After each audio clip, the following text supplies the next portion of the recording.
Now we have an inequality where the number on the other side of the rational is not 0 anymore.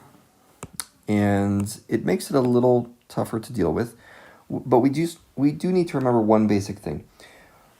The thing you're definitely not allowed to do, I'm going to keep mentioning this, is you cannot just multiply both sides by whatever that denominator is to try to clear the denominator. That's a trick that works fine when you're dealing with equalities, but this is an inequality. So that trick does not work. Okay, we can't do that thing right there that we're used to doing. We have to instead deal with this using a sign array. And if you just try to make a sign array now, it's not going to go so well because of that -8. I would like this to be 0. I really want a 0 on that side of the inequality so I can talk about a sign array in terms of positives and negatives. But it's not 0, so we're going to need to do a little bit of work up front. Okay, I'm going to add 8 to each side. That I can do just fine. So I get 0 is greater than, can I change these to x's? Hope you don't mind. Makes it easier to talk about an x-intercept and a vertical asymptote if I'm actually using x's instead of psi or whatever this is. So x minus 3 over x minus 6 plus 8. Well, we can do better than that. We can turn this into 8 times x minus 6 over x minus 6. So I have common denominators. And now this is going to be 0 is greater than something over x minus 6. And that something is going to be x minus 3 plus 8x minus 48. Okay, which we can simplify further to get to 0 is greater than 9x and minus 3 minus 48, that makes minus 51. 9x minus 51 over x minus 6.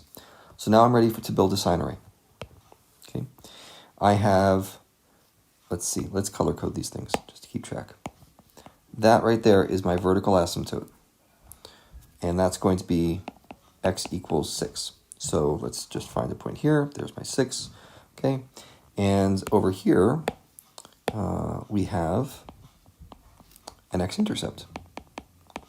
And that is going to be at, well, it looks like 51 over 9, comma 0. So 51 over 9 is less than 6. Okay, it's 5 point something. Not exactly sure about that, but it doesn't matter. We just put it here like this, 51 over 9. And now I can build the sign array using these factors. Okay, so 9x minus 51 goes up there. And down here we have x minus 6. And that's going to be positive, and then it turns negative. And the other one, 9x minus 51, is going to be positive, positive, and then negative, like this. So we add up our multiplication signs, or really I should say we multiply them. We get a positive, a negative, and a positive. And now it's time to consider what we actually want from this sign array. I want numbers that are less than 0. See this inequality right here? That's a less than 0.